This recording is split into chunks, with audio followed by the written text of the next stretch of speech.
Hi guys, Melanie here from Mel the Maker, and I guess I'm going to be doing my first plan with me video just to show you a little bit how I use the bullet journal system. It's a little bit different from what you mostly see on social media these days. It's going to take you through how I go about it and pretty much how simplistic my routine is. So to start off, I'm just going to show you really quick. Here's my index. So I really don't like having to redraw the same thing every month and then having to find it in the middle of my bullet journal. So I have already drawn out for the entire year the spreads that I use the most. So I'm going to show you this, the month of June. So I already have here my title page for June that I wrote out, and then I already had set up a page for my June memories, my monthly log, my medications log for things that I need to keep track of, my time log, which I still need to update, and then a master to-do list for things around the house, my Mel the Maker Etsy shop, and then my fine art photography business that I have. But as you can see, I already have July set up as well. And I did this when I first got this bullet journal because I wanted to keep everything that I always use right at the beginning of my journal so that I don't have to go and search through it in the rest of my book. Granted, I know that I may not end up using some of these months depending on how much I use the rest of my book, but that's mostly because I don't do daily pages in my bullet journaling. As a stay-at-home mom, I really don't have a whole lot going on in my life, and I found that it was actually really discouraging for me to have daily pages. So I wasn't able to mark things off every day because kids would get in the way and I just wouldn't get things done, and I hated having to keep migrating things over. So I stopped doing dailies because it was just really discouraging, and so I just stuck to a categorized master list like you can see right here. And really what I use the rest of my journal for is ideas, for pictures that I want to take for my fine art photography. I use it to plan out my lessons for my church calling, and then I use it for a lot of just daily journaling. I've actually found that this system helps me actually write down really important thoughts and things of the day that I tried to do before but just couldn't keep up with it, and I found that this method actually helped me to actually write more journal entries, which I think is really important for posterity and stuff like that. And honestly, I'd much rather have my children's children look over this instead of having a journal full of daily entries that really means nothing to them. One thing that I did start doing after I had already set up the spreads that I use all the time was a mood tracker. And I started doing it really kind of fancy, drawing out little things. I think the first one that I did was actually of little cups, if I can find it. Let me see really quick. There it is. This was the first one that I did, and I really liked it because I was able to, you know, put in the different moods that I had throughout the day instead of having to just pick one major mood for the day. But after a while, it got kind of hard to do, especially when I forget to go back and update it every day. And so it just got really hard to keep up with it. And then also, I tried writing down what it was that actually gave the mood that I had for the day, and I just found that I couldn't keep up with it. It was just, I had a really hard time getting into it. And then I saw online, hold on, let me see if I can find it, from Kim at Tiny Ray of Sunshine. She was doing her 100 days of bullet journaling ideas, and she came up with the intention wheel. And I actually really liked this because I'm not really into habit trackers. For one, after a while, I'm like, when I really start getting into it, I'm like, do I really need to track it anymore? And I just stopped, and then it just became a waste of time and something that I didn't really feel was actually helping me improve.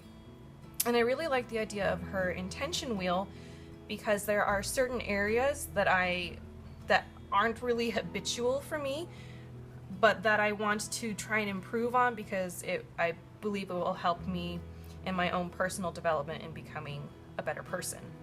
And so I did an intention square just because I, for some reason, like the look of the square over the wheel or the circle.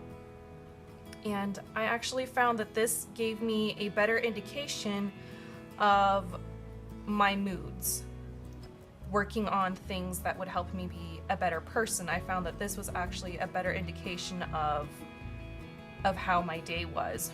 If I spent, one-on time with either one of my children, if I actually read my scriptures, if I was able to do something creative, and how that affected my overall mood. And so this is probably something whenever I get into my new bullet journal, which probably won't be for a while since I've still got plenty of room back here, I'm gonna add this to my spreads that I use every single month because I really like how this shows the things that I'm working on to improve myself affect my day. So now I'm just going to go through and show you pretty much how I go about setting up for the month. It's pretty easy, and let's get to July. There we are. There's July, and let's get into it.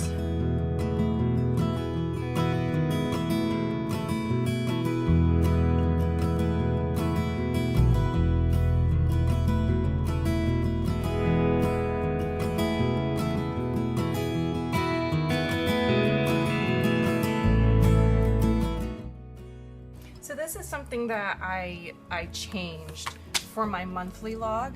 If you look up here, I used to just have it where on one side it was my personal stuff, and then on the other side was maybe activities or appointments for church. And then I decided it made it really hard for me to, because I'm a visual person, it made it really hard for me to see what was happening at one point of the day. And that's when I changed it to this, where I actually laid it out in a grid, the hours of the day that I'm usually active doing stuff, and then I would color code it for who the appointment was in reference to. So it helped me to see what I was doing, what my family or my kids were doing, and also helps me to make sure that I don't double book myself. Obviously June was a very quiet month. We'll see what July is like. I think for right now, I don't really have anything going on except for one appointment that I know for sure. So I'm just gonna set this up really quick. We're gonna speed it up again and get to it.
guys. My phone decided it didn't have any more storage left for the video so that you could see me finishing this up, but this is pretty much it, and now I am set up for the month of July.